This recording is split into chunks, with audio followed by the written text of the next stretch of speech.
Kemacetan horor terjadi di jalan arah Pelabuhan Tanjung Priok, Jakarta Utara pada hari Kamis 17 April 2025 lalu. Terjadi penumpukan kendaraan di Jalan Yosudarso. Truk dan kendaraan pribadi roda 4 mendominasi lalu lintas arah Pelabuhan Tanjung Priok. Pengusaha transportasi truk pun merasa dirugikan akibat kemacetan tersebut. PT Pelabuhan Indonesia Pelindo meminta maaf atas kemacetan panjang yang terjadi di sekitar area Pelabuhan Tanjung Priok, Jakarta. Menurut pihak Pelindo, kemacetan terjadi akibat meningkatnya arus barang peti kemas. Peningkatan arus barang bersamaan dengan selesainya masa arus mudik Lebaran dan pasca pembatasan lalu lintas barang. Selain itu juga mengejar sebelum libur bersama yang jatuh pada hari Jumat hingga hari Minggu pekan ini. Dengan dampak adanya kapal yang sandar tidak di waktu yang memang sudah ditentukan, karena kapal kontainer ini window ini sudah terschedule tetapi mengalami delay sehingga menambah volume di masa atau di waktu yang memang tidak seharusnya. Jadi total ini ada penambahan karena impact ada keterlambatan yang seharusnya minggu lalu. Dan juga ini sebenarnya ada peningkatan ekonomi pasca Lebaran ini. Memang kondisinya itu ada geliat peti kemas yang memang sudah mulai naik. Kami sampaikan bahwa year to year-nya di Maret 2024 dan 2025 ini ada peningkatan sekitar 4,2%. Ini memang ada peningkatan ekonomi sehingga sudah ada peningkatan plus tambahan lagi ada waktu kapal yang sandar tidak seharusnya.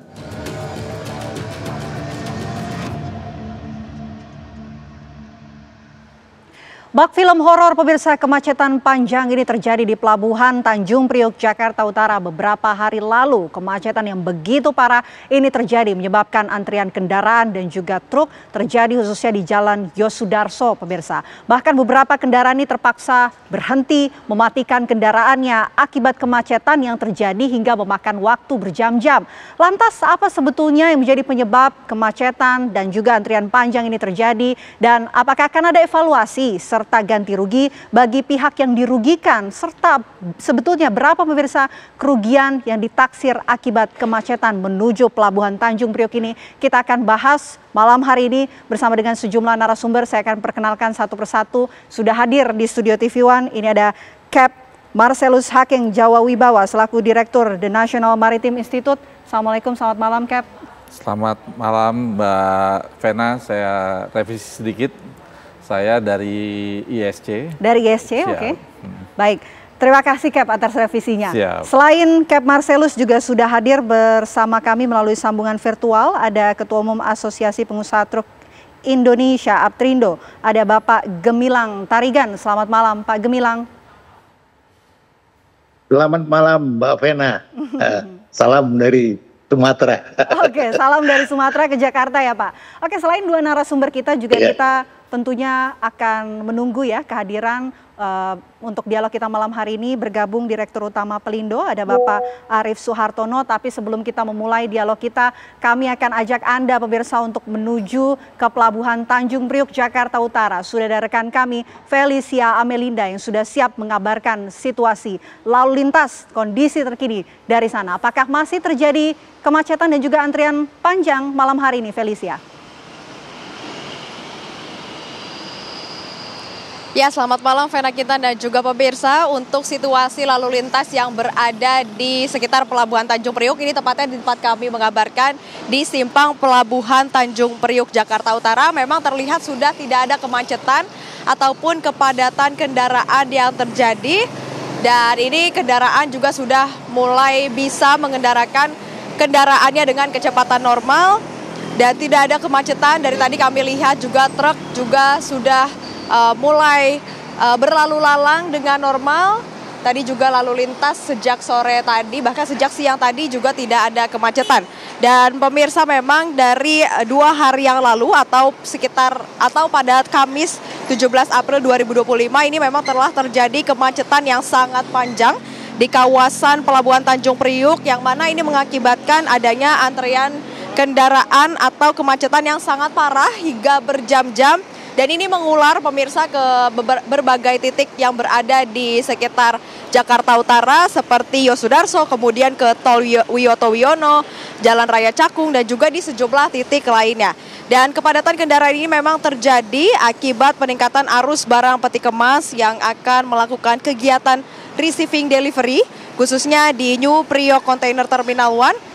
Yang mana ini dikonfirmasi langsung oleh Senior Manajer Komersial Pelindo Regional 2 Tanjung Priok, Chandra Irawan, yang mana dia juga menjelaskan bahwa peningkatan volume bongkar muat ini terjadi hingga 100%, yakni mencapai lebih dari 4.000 truk, yang biasanya ini hanya sekitar 2.500 truk saja. Kemudian juga dijelaskan oleh Eksekutif General Manager Pelindo Regional 2 Tanjung Priok, yakni Adi Sugiri, yang menjelaskan bahwa kondisi kemacetan yang terjadi sejak hari Kamis kemarin hingga Jumat kemarin ini juga bertepatan dengan selesainya masa arus mudik Lebaran dan pasca pembatasan lalu lintas barang, serta bertepatan juga dengan adanya long weekend atau libur panjang selama 3 hari ini dari tanggal 18 kemarin hingga tanggal 20 April besok.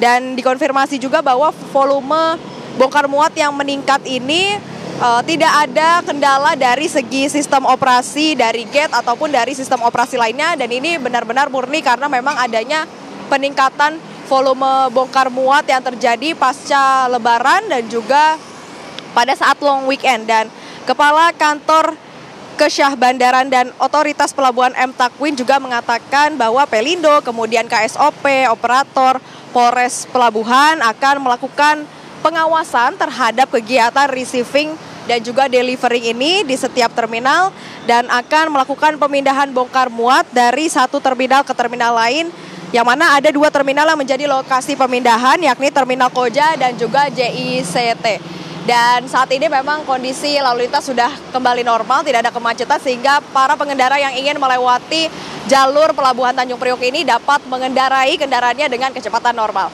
Demikian Vena Kintan, saya kembalikan lagi kepada Anda di studio. Baik, terima kasih Felicia Amelinda atas laporan Anda. Selamat kembali bertugas.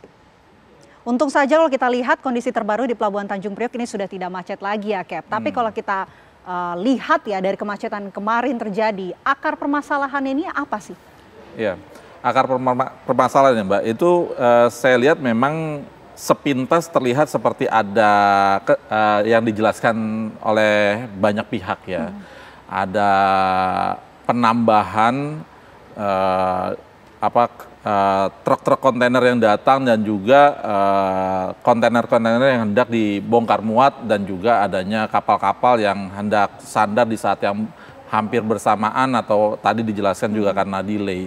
Tapi itu semua sebetulnya akarnya pastinya kalau kita bisa runut ya, hampir mirip dengan tahun 2018 Mbak. Oke. Iya, 7 tahun yang lalu kejadian yang bisa dikatakan mirip, situasi yang stuck ini terjadi juga.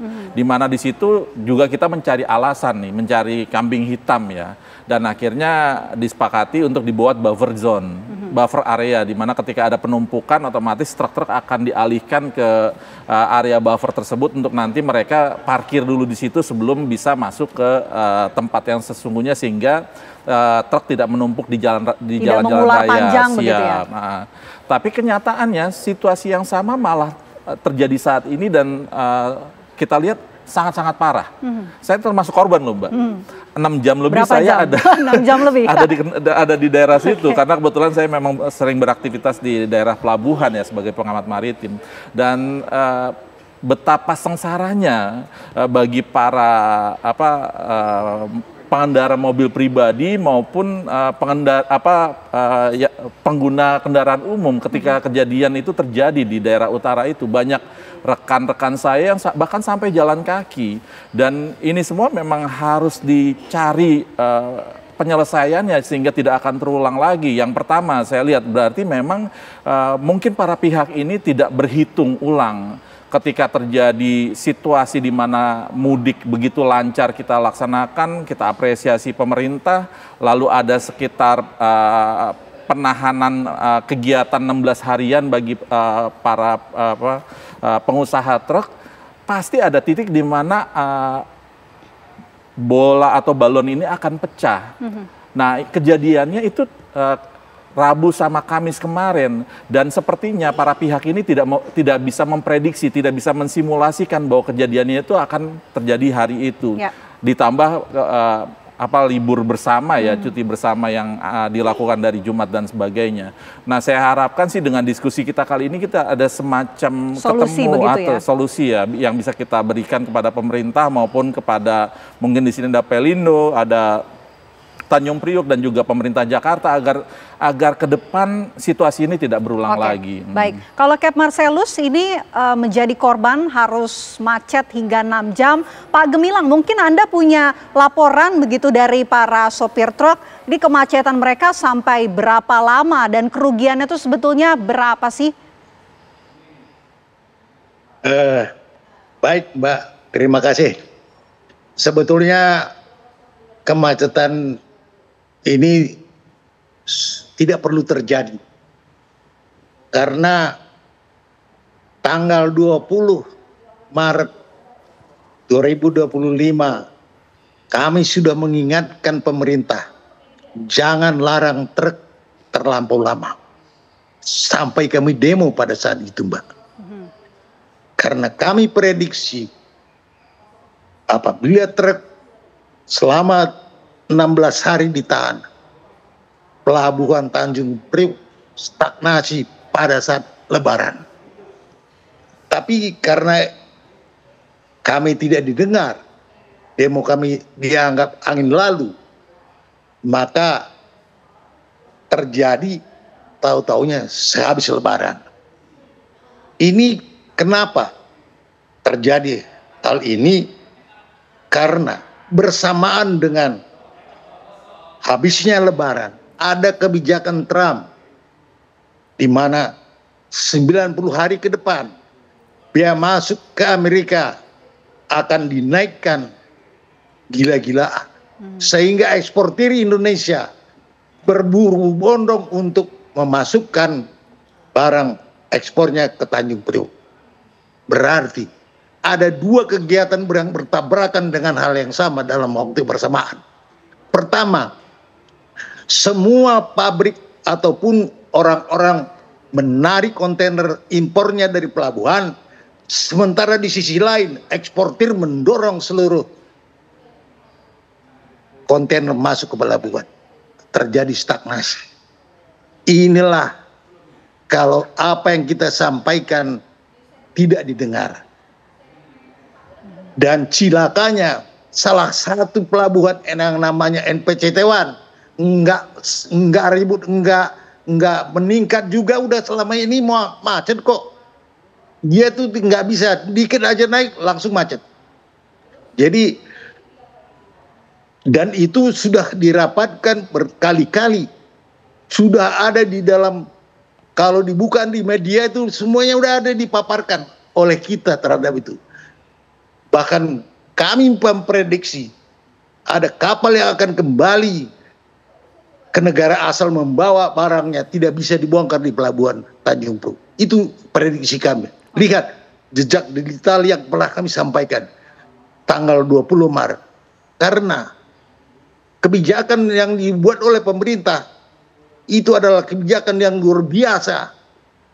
16 hari dilarang melalui tol dan arteri. Yang mana selama ini kita diliburkan hanya 10 sampai 12 hari waktu Lebaran. Tetapi kita masih diizinkan masuk ke jalur arteri. Itu kira-kira Mbak dari saya. Baik, saya mau ke Kep Marcelus kalau begitu. Ini kan artinya kalau menarik apa yang dikatakan oleh Pak Gemilang sudah diantisipasi, sudah disampaikan, tapi rasanya bagi pihak Pak Gemilang, Aptrindo ini tidak didengar begitu. Bagaimana seharusnya mengantisipasi ini? Iya. Solusi ada beberapa sih Mbak ya. Yang bisa saya jabarkan pertama, tentunya buffer zone yang ada di area Pelabuhan Tanjung Priok ini memang harus benar-benar dimaksimalkan. Saat ini belum bisa dimaksimalkan, kenapa? Karena buffer zone ini adanya di sebelah barat pelabuhan. Dan jaraknya kurang lebih 2 km dari pelabuhan tempat NPCT ini.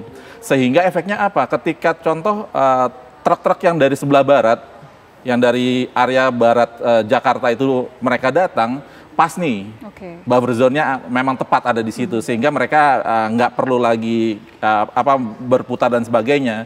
Cuma kekurangannya adalah ketika mereka menunggu di buffer zone, ini nggak keling sama gate-nya, nggak ada tuh warning kepada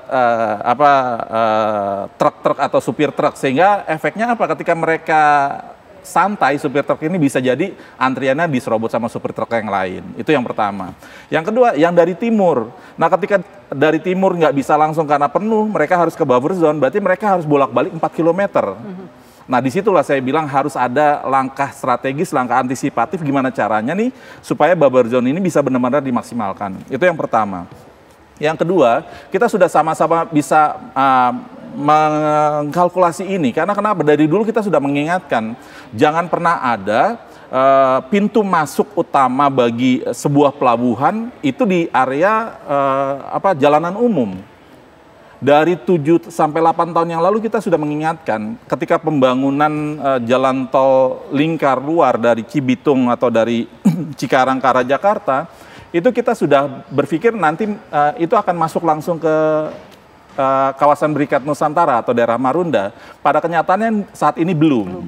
Sehingga efeknya apa? Semua truk-truk itu akan keluar dulu, menyatu di jalan Cilincing, sehingga menyebabkan kemacetan ketika mereka antri untuk masuk pelabuhan. Ini juga harus dipikirkan, dicarikan solusinya. Karena bagaimanapun jangan sampai kita hanya meminta Pelindo berbenah ya, padahal sebetulnya Pelindo nggak bisa apa-apa karena pintu masuknya hanya ada di situ. Yang ketiga, sudah ada beberapa kajian juga. Dulu itu sebelum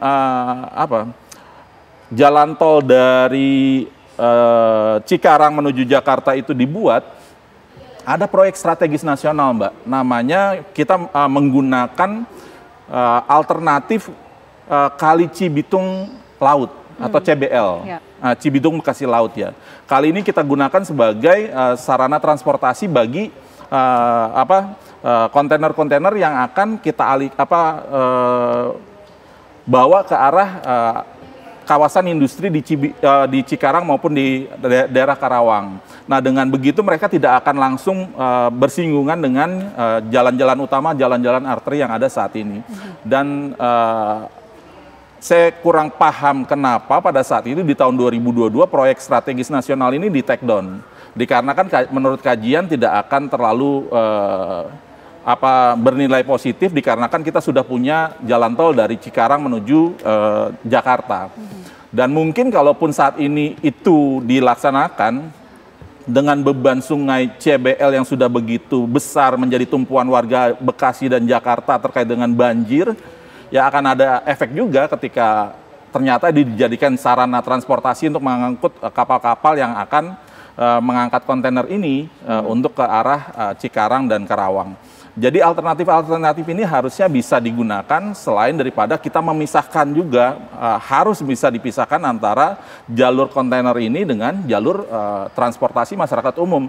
Karena kembali lagi Mbak, ini nggak terlalu disuarakan ya, tapi masyarakat secara umum ini juga terkena dampaknya dan itu lumayan menyesakkan juga ya, menyakitkan juga bagi kami masyarakat yang tidak tahu, tidak bisa memprediksi, tiba-tiba terkena macet yang cukup lama seperti itu dan sangat-sangat traumatik ya bagi kami.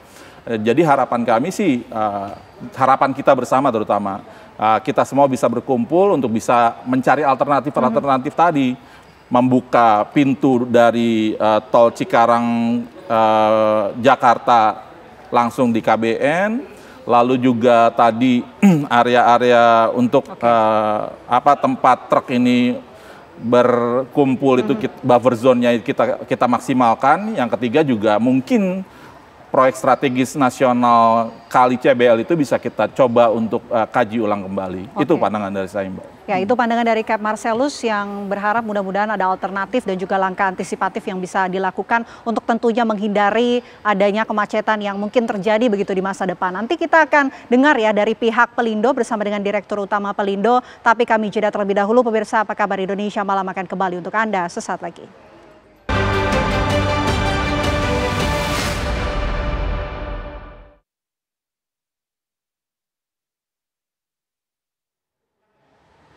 Anda kembali menyaksikan Apa Kabar Indonesia Malam. Kita lanjutkan diskusi kita. Kalau di segmen sebelumnya pemirsa kita sudah dengar dari Cap Marcelus dan tentunya dari pihak Aptrindo. Kali ini saya sudah terhubung bersama dengan Direktur Utama Pelindo, Bapak Arief Suhartono. Assalamualaikum, selamat malam Pak Arief. Waalaikumsalam, selamat malam Mbak Vena. Pak Arief, mungkin dari pihak Pelindo sudah melakukan evaluasi ya atas kemacetan yang terjadi beberapa hari lalu di Pelabuhan Tanjung Priok. Evaluasinya seperti apa dan apa sebetulnya yang menjadi penyebab kemacetan ini terjadi? Oke, terima kasih Mbak Vena. Pertama-tama saya ucapkan permohonan maaf atas nama Pelindo kepada seluruh masyarakat di Jakarta khususnya yang terkena dampak akibat kemacetan beberapa waktu yang lalu. Kami sampaikan bahwa setelah kami melakukan analisis detail, jadi penyebab awal kemacetan di Tanjung Priok adalah adanya satu terminal di Tanjung Priok, sebut saja NPCT 1, yang melayani kegiatan melebihi dari kapasitas ideal operasinya. Sehingga tidak ada room apabila ada perubahan, dan dalam hal ini memang ada 3 kapal yang datang bersamaan dan itu semuanya delay. Ini adalah menambah kondisi jadi tidak terkendali, dan tentunya terkait dengan pasca lebaran dan libur itu tentunya bisa diantisipasi. Tapi dengan kapal 3 delay tersebut itu tentunya berakibat meningkatnya dari kegiatan bongkar muat barang yang ada. Demikian, Mbak. Oke, Pak Arief, apakah juga sudah didalami kenapa tiba-tiba mengalami peningkatan kapasitas bongkar muat, Pak? Jadi begini, setelah kami cek, sebenarnya ini bisa dikendalikan apabila teman-teman terminal itu cukup aware. Jadi terminal itu mempunyai kapasitas terpasang, dan yang saya sebut saja yang kaitannya dengan receiving delivery, yaitu untuk kegiatan bongkar muat dari dan keluar pelabuhan yang menangani truk-truk tersebut, itu ada namanya kren dari lapangan. Namun demikian pada saat yang bersamaan ada 3 kapal yang bersandar, akhirnya artinya kren yang ada tersebut harus dibagi, aktivitas vessel operation dan yang kedua ada yacht operation. Dan di sini teman-teman dari NPCT 1 itu sudah merilis cukup banyak, yaitu sekitar 4.000, yang tentunya ini adalah melebihi kapasitas dari kegiatan operasional terminal karena ada 3 kapal tersebut. Sebenarnya kalau seandainya tidak ada kapal, 4.000 itu masih bisa dilayani, bahkan sampai dengan 5.000 masih bisa dilayani. Tapi di sini ada 3 kapal, sehingga operasional lapangan pasti terganggu. Dan pada saat kejadian, setelah memang agak telat, saya minta operasional kapal diberhentikan sementara dan fokus di kegiatan lapangan. Ini secara berangsur-angsur, alhamdulillah tadi jam 5 pagi relatif sudah normal. Dan kalaupun saat ini agak sedikit padat, itu adalah kepadatan yang sangat-sangat biasa yang pada umumnya terjadi. Demikian, Mbak. Oke, penguraiannya yang dilakukan oleh Pelindo nih bagaimana, Pak? Apa yang dilakukan? Pertama, kami coba kurangi kontainer yang akan masuk, dan kami mendivert kapal-kapal ke terminal lain khusus untuk bongkar. Dan yang kedua, kami coba dorong untuk percepatan delivery. Jadi kita mengurangin jumlah kontainer yang ada di terminal. Ini sudah kita lakukan, dan ada sekitar 3 kapal yang akan kita divert ke terminal sebelah, karena terminal yang lain seperti GICT, Koja, MAL dan juga T3 itu tidak ada tekanan yang berarti. Jadi kita dorong ke sana sehingga kontainer yang ada dalam terminal NPCT 1 bisa kita turunin. Saat ini atau saat kemarin pada saat macet, yaitu YOR itu yacht occupancy ratio, rasio antara jumlah kontainer dibanding dengan kapasitas itu sudah mendekati 90, sekitar 85-87-an. Jadi ini sangat-sangat berat untuk operation. Itulah menyebabkan kecepatan bongkar muat jadi agak sedikit terhambat. Seperti itu, Mbak. Oke, tentunya evaluasi sudah dilakukan, sudah tahu apa permasalahannya seperti apa. Yang kita ingin bahas ini adalah ke depan begitu, Pak. Kita tidak mau ini terjadi lagi. Kalau dari Pelindo ini melihat banyaknya kerugian dari berbagai pihak akibat kemacetan ini, sudah berkoordinasi dengan siapa saja untuk bisa menemukan solusi jangka panjang tentunya agar tidak terjadi lagi, Pak Arief? Oke, untuk jangka panjang, sebelum jangka panjang, jangka pendek dulu, Mbak ya. Baik. Jangka pendek, meskipun antar terminal yang tadi kami sampaikan adalah GICT, Koja, NPCT1, MAL dan juga T3 itu mereka saling berkompetisi. Namun demikian kami akan kontrol sehingga jangan sampai ada satu terminal melebihi dari kapasitas maksimalnya. Ini coba kita akan atur seperti itu. Dan meskipun kompetisi tapi tetap aja Pelindo selaku pengelola keseluruhannya akan mengambil tindakan apabila ada satu terminal yang melebihi dari kapasitasnya karena tentunya akan mengganggu Tanjung Priok secara keseluruhan. Itu adalah jangka pendek. Terus yang jangka panjang, saat ini Pelindo sedang membangun kontainer terminal 2 dan 3 dan kami sedang membangun namanya New Priok Eastern Access. Tadi saya sekilas mendengarkan dari Pak Marcelus terkait dan akses tersebut. Kita sedang proses mungkin sekitar bulan Mei sudah mulai konstruksi dan diharapkan paling lambat sekitar 1,5 sampai 2 tahun itu sudah terjadi. Sehingga nanti pelabuhan City One, terminal City One, City 2 dan City 3 dan juga semua kegiatan di Kalibaru itu bisa terkonek langsung dengan jalan tol Cibitung Cilincing yang juga terkonek dengan jalan tol Cikampek di mana lebih dari 60% kargo yang ke Tanjung Priok adalah berasal dari timur. Demikian, Mbak. Oke, baik, tentu yang jadi sorotan ini adalah koordinasi juga, Pak. Koordinasi seperti apa yang sudah dilakukan? Apakah sudah berkoordinasi dengan pihak pengusaha, pihak terkait, yang terdampak ini adalah masyarakat luas begitu, Pak? Oke, tentunya pada saat kejadian kami juga langsung di situ terkait dengan extension dari storage kita gratiskan dan juga atas dokumen-dokumennya sudah mati otomatis kita waive semuanya. Dan juga ada sebagian yang memang harus kita dorong ke jalan tol, waktu itu langsung kita dorong dan kita bayarkan tolnya. Dan tentunya bagi rekan-rekan driver yang saat itu harus nunggu, kita berikan konsumsi sehingga mereka bisa tertangani dengan baik. Demikian, Mbak. Oke, baik, terima kasih Pak Arief Suartono selaku Direktur Utama Pelindo atas waktunya di Apa Kabar Indonesia Malam. Nanti usai jeda kita akan menanggapi ya, mungkin bisa merespon dari pihak Marcelus maupun Pak Gemilang dari pihak Aptrindo. Kami jeda terlebih dahulu pemirsa, usai jeda Apa Kabar Indonesia Malam akan kembali untuk Anda sesaat lagi.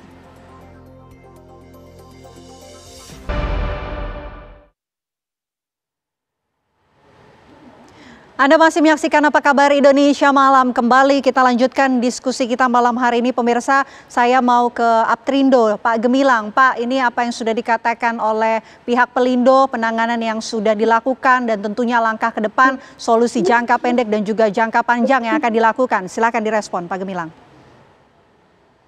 Ya, terima kasih Mbak. Terima kasih Pak Arief. Cukup detail dan komprehensif yang disampaikan oleh Pak Arief. Namun ingin kami sampaikan begini Pak. Di Tanjung Priok itu sebetulnya tiada hari tanpa macet nih. Tetapi apa yang tadi disampaikan di dalam gate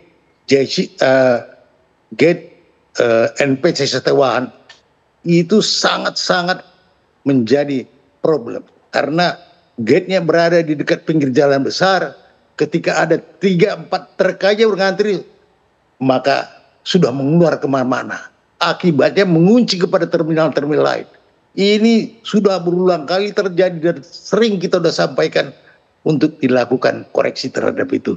Jadi saya pikir hari ini bisa kami sampaikan langsung pada Dirut, mungkin besok bisa langsung ditindaklanjutin. Itu pertama Pak.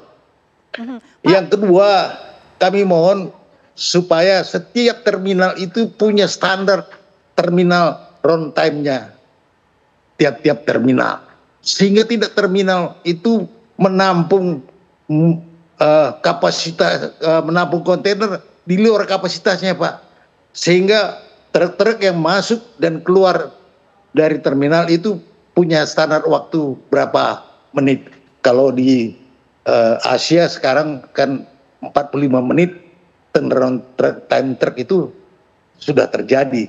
Nah, kalau kita di sini ya bisa setengah jam, bisa setengah hari. Nah, ini kan nggak punya standar. Kira-kira itu Pak, yang jangka pendek yang perlu dikerjakan ke depan. Oke, Pak Gemilang. Kami setuju yang tadi sebutkan jangka panjangnya, sehingga Tanjung Priok semakin baik ya, bahwa kalau dulu Pak Lino mengatakan bahwa wajah Priok ini akan kita balik, tidak lagi menghadap ke jalan raya, akan menghadap ke laut. dengan adanya tol yang dibangun itu, ya saya kira seluruh entry yang masuk dari timur akan melalui Marunda masuk ke pelabuhan terminal kita yang ada sekarang. Saya kira itu aja, Mbak. Makasih. Oke, itu respon dari Aptrindo. Tapi kami ingin tahu, Pak, berapa sebetulnya kerugian yang disampaikan oleh para pengusaha truk Indonesia, begitupun juga supir-supir truk selama kemacetan yang terjadi selama 2 hari ini? Seberapa besar kerugiannya? Ya, kami sudah mengkalkulasi bahwa dengan adanya kemacetan selama 2 hari ini, tanggal 16 sampai tanggal 17, bahkan sampai tanggal 18, kira-kira berdasarkan kalkulasi kerugian kami mencapai 120 miliar. Kira-kira itu, Mbak. Oke, kalau dari sopir truk, ini paling lama macet berapa lama, Pak? Ada yang menginap di jalanan sekitar 1,5 hari, sehingga kita harus mensuplai makannya. Sebetulnya ini masalahnya udah sangat krisis ketika truk nggak bisa bergerak, supir-supir juga udah nggak bisa meninggalkan kendaraannya, makan juga susah, buang air juga susah, gitu ya.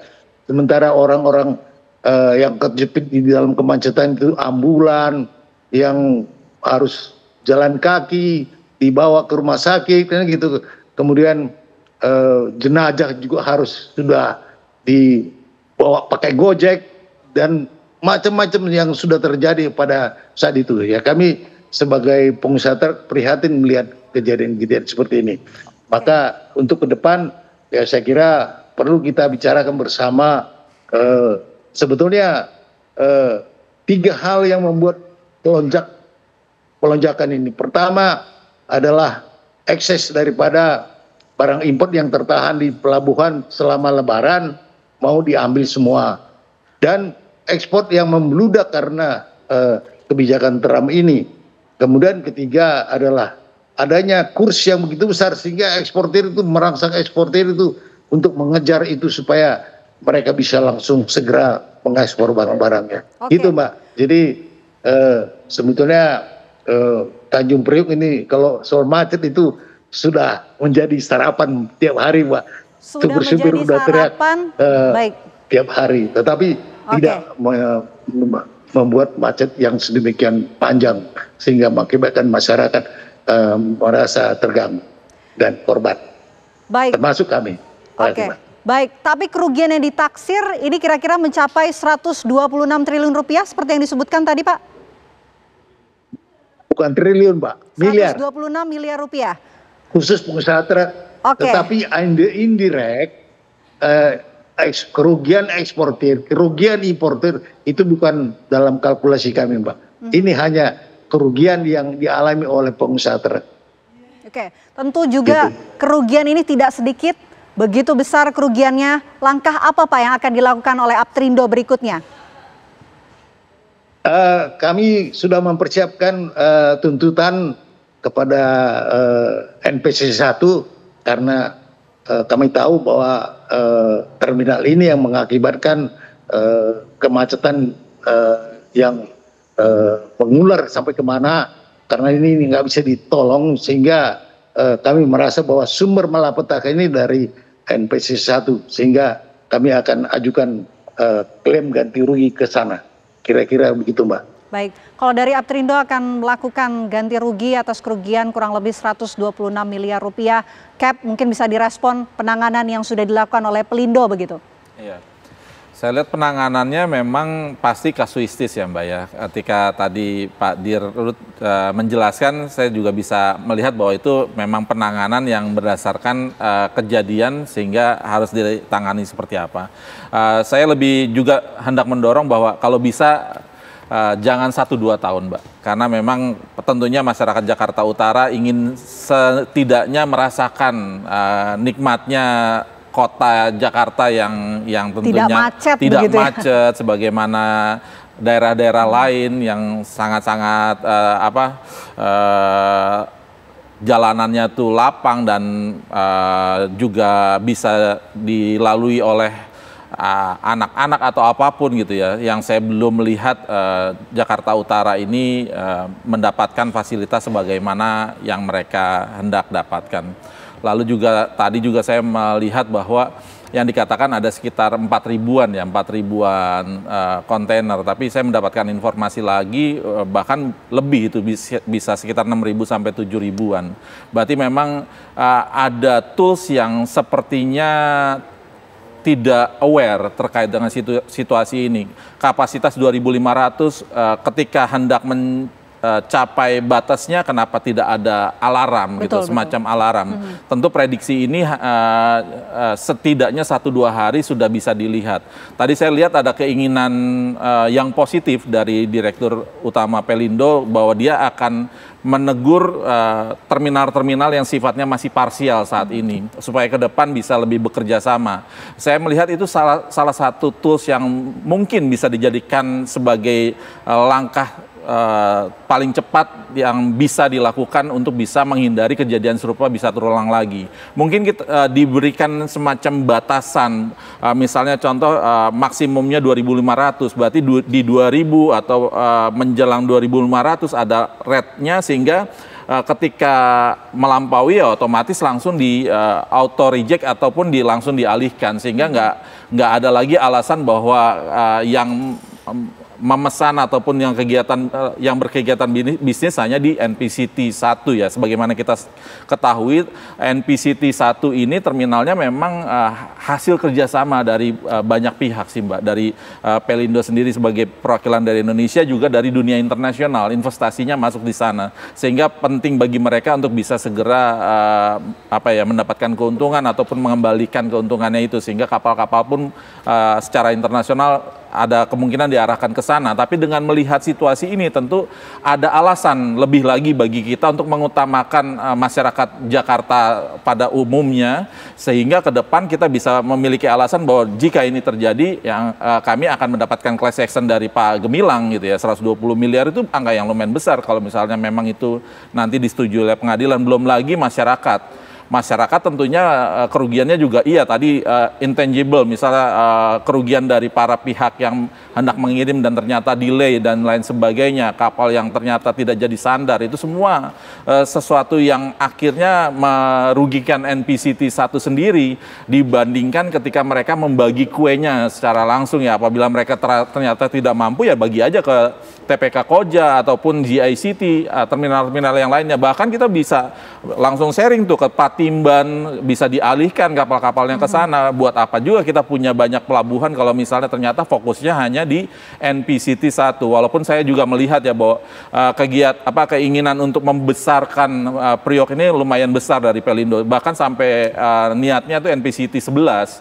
Tapi ketika sarana dan prasarananya belum sampai, ya udah kita rembukan lagi yuk, kita cari solusi alternatifnya yuk, sehingga jangan sampai masyarakat nih, karena memang ada kepentingan bisnis kita, masyarakat yang dikorbankan gitu ya. Saya sangat-sangat mencoba menggugah para pihak untuk bisa melihat dampaknya ini sangat-sangat besar, sehingga ya bisa dikurangi ego sektoralnya, bisa dikurangi sedikit banyak keinginan untuk terlalu mendapatkan keuntungan, berbagi sedikit sehingga masyarakat bisa lebih berbahagia. Apalagi masyarakat luas begitu yang menjadi korbannya, seperti Cap Marcelus 6 jam begitu. Tadi ada sopir truk dari salah satu sopir truk 1,5 hari. Saya juga sebagai warga yang harus melintas begitu di Jalan Cacing ini juga turut menjadi korban. Tidak hanya saya, masyarakat banyak ini juga tentunya menjadi korban akibat kemacetan ini. Ini kemarin juga sempat ada ambulans ya yang kita lihat nih, kami hadirkan gambarnya di layar kaca Anda pemirsa. Di gambar langsung bagaimana situasi terbaru kemarin pada saat kemacetan terjadi, ambulans harus melintas di sini karena kemacetan ini belasan jam begitu ya, sehingga nampaknya tidak hanya banyak masyarakat yang nampaknya sulit begitu untuk mendapatkan bantuan, baik itu makanan sampai juga nampaknya ada yang tidak kuat begitu ya Cap ya, akibat kemacetan hingga belasan jam. Nah, ini ambulansnya nampaknya membawa pasien ya, pasien yang sudah tidak sanggup lagi menahan kelelahan akibat kemacetan yang begitu panjang, selama 2 hari kemacetan ini terjadi, sopir truk itu juga yang disampaikan oleh Pak Gemilang nih 1,5 hari begitu.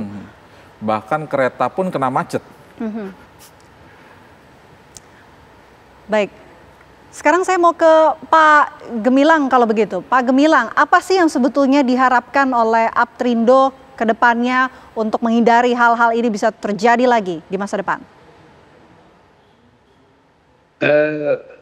Kami sebetulnya mengharapkan seperti yang saya sampaikan, pelayanan terminal ini untuk melayani bongkar muat itu kan sudah ada standar, juga standar pelayanannya sudah ada, standar waktunya ya harusnya disepakati. Kalau masuk ke dalam terminal terlambat, kami didenda loh Mbak. Kami kalau melampaui batas closing time, kami didenda tuh 1 juta. Tetapi kalau sekarang pelabuhan melayani kami sampai berhari-hari seperti ini, tidak ada satu denda yang harus dibebankan kepada mereka. Jadi memang disinilah ketidakadilan terhadap suatu aturan, karena monopoli dia bisa membuat aturan mau mereka gitu ya.